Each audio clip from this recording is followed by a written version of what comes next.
Hey guys, what is up? Boomtown here. How you guys doing? So for today, right, there is just two things that I would like to cover for Dragalia Lost. This is one of my first few Dragalia Lost videos, but this is the first commentary that I will do for Dragalia Lost, and hopefully more along the way. I've actually played Dragalia Lost for a lot. As you can see, I'm level 128. So moving on, the first thing to discuss today is the Water's Blessing.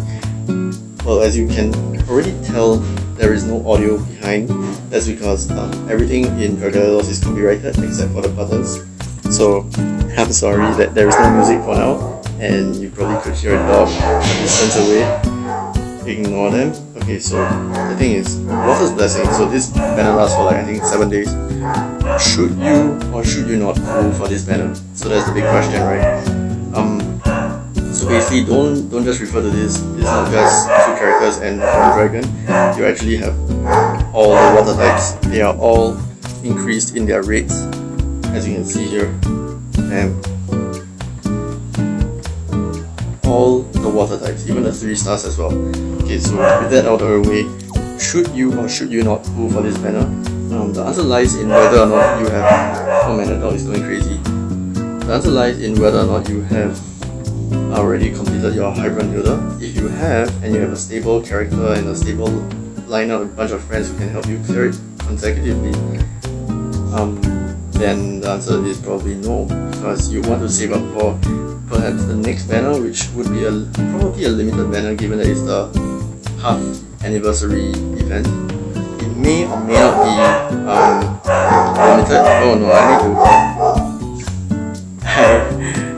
The dogs, okay, never mind, just ignore them. Okay, I will not talk about the dogs anymore, I'll just ignore them. So, as I was saying, if you already have a Hybrid Builder character or a Hybrid Builder team, then all is well. Then don't bother summoning for this banner, just wait for the next banner, which could be a Gala, which could be a limited banner, anything but whatever that is over here. So personally for me, I have Lily, I have Xander, and I have Leviathan. That's good enough for me. I'm not going to waste my precious summons here. I'm going to save it for a more important summon. So with that out of the way, we will move on to the next new content from this update, which is... No, not this. Which is... No your Void Battles. And bravery than me. Okay, so there are 2 new Void Battles. One is the Frost Summit, and one is the Obsidian Golem. Of course, there is also the Blazing Ghost, I believe, but he's not here today. That's fine. So I'll just discuss our Frost Hermit and the Obsidian Golem. So for Frost Hermit, he's pretty straightforward. There is really no catch to him. For him, I tend to use Louise. If you want to get the epithet, which is clearing him under 25 seconds, you should expect to have your character at around at least 4.3k might. That's the decent level that you want to achieve, to aim for, in order to be able to have enough firepower to clear this. And you need to clear it quickly as well.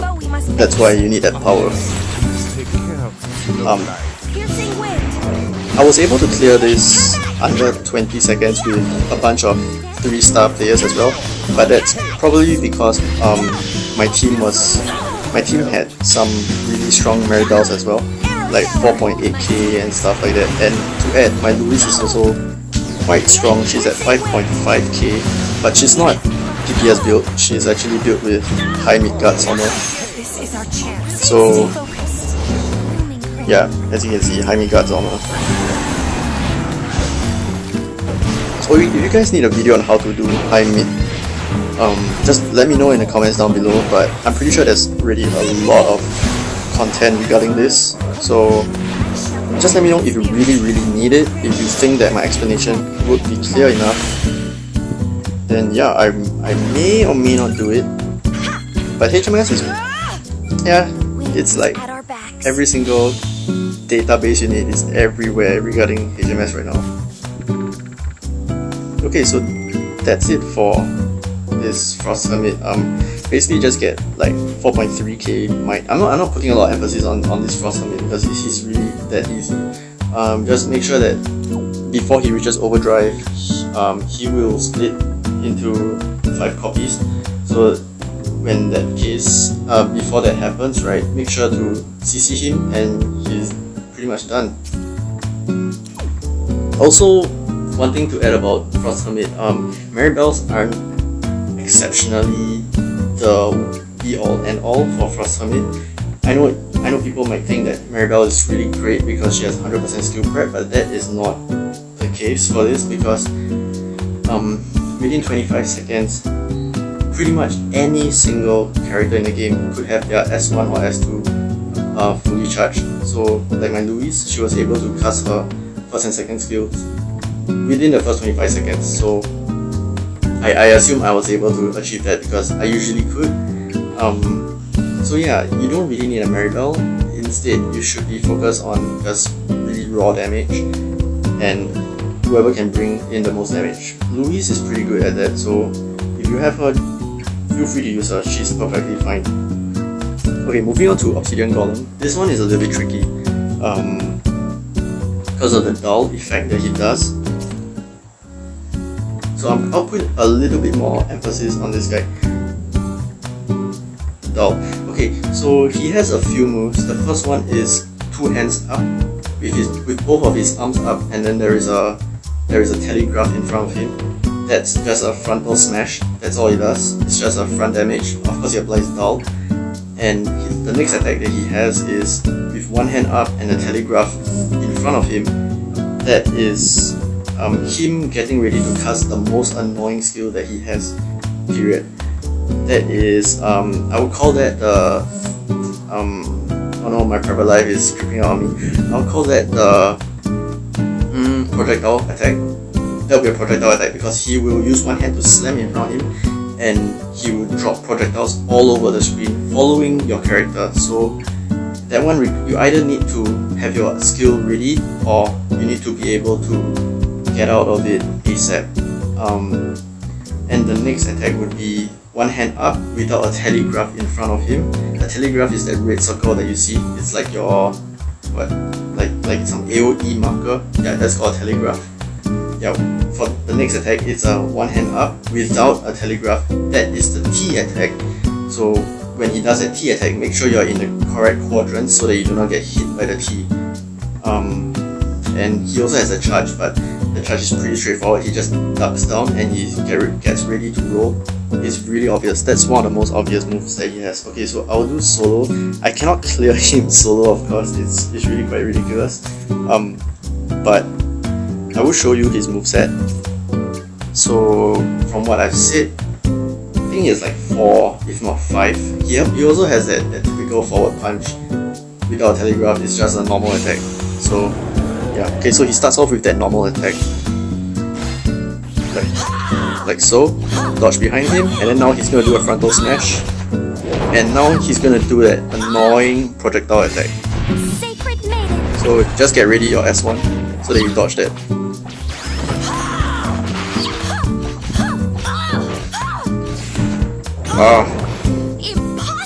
Impossible. T.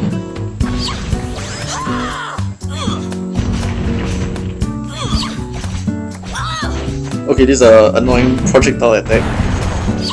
So you either have to get your skill 1 or you either have to get your skill ready or you have to know when he's going to use the attack and run away when he does it. And I know I'm playing like a total noob, but that's because I do have to talk a bit. Yeah, see, so you need to know when he's going to do it. That's when one of his hands are up. Oh no, that's bad. Okay, that's when one of his hands are up and there is a telegraph in front of him. So that's the annoying projectile attack. This is a T, so don't be confused with the two of those.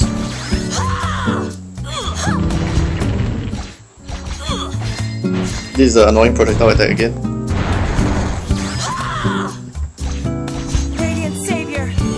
This is a T.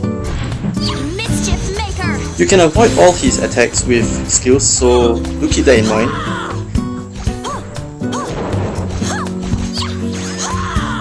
T.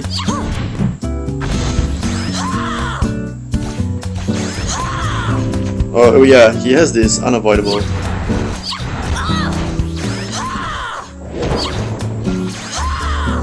Projectile, yeah.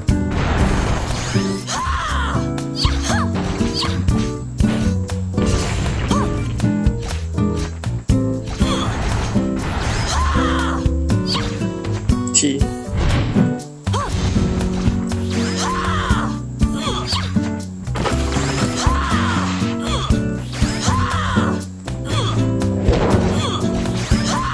Projectile. So yeah, just be aware of the attacks that he's using. Be very sure of the move that he's using, if not you may get into trouble. For me, I have the anti-Dal weapon, so I'm perfectly fine even if I get hit. But if you do not have, if you opt for the Thunder King Spear, or whatever character you're using. Oops, I misdodged that. Yeah, so just be aware of his attacks if you're not gonna be using the Dal weapon. Screwed. Okay, so yeah, that's about it for Obsidian Golem. He's actually really predictable. I made a lot of amateur mistakes at the end, but that's because I wasn't really caring too much anymore. So yeah, that's pretty much how you deal with this Obsidian Golem. In fact, I think you can solo him if you have a light lineup. If you have a light team, you could solo him. It's going to be a bit difficult, but as you can see, just using one single Heli, even though Heli is really OP, I could still bring him down to half health fairly easily, like without much problems. But it's best to just do it in a co-op. So like, I'll just do one run. I have yet to clear this epithet. 35 seconds is a bit ridiculous to me, I think. I'll fight at your side. Okay, so just be careful, especially when you're melee, you'll be taking the aggro hopefully most of the time, and if you really know what you're doing, you could protect your allies from danger. It's the same thing as doing high Midgard Zommer or Hydra Muta. The tanks are usually the people who do the aggro are really the most important characters in the team. Oh, there goes. One guy got a Dal, so that's pretty much done. We can't clear this on time anymore.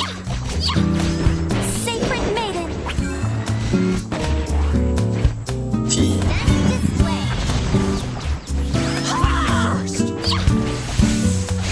Alright, it's also very important to know when he's doing what move, so that if you are the designated stunner, let's say you're using Annalie, then you'll be able to stun him when it matters.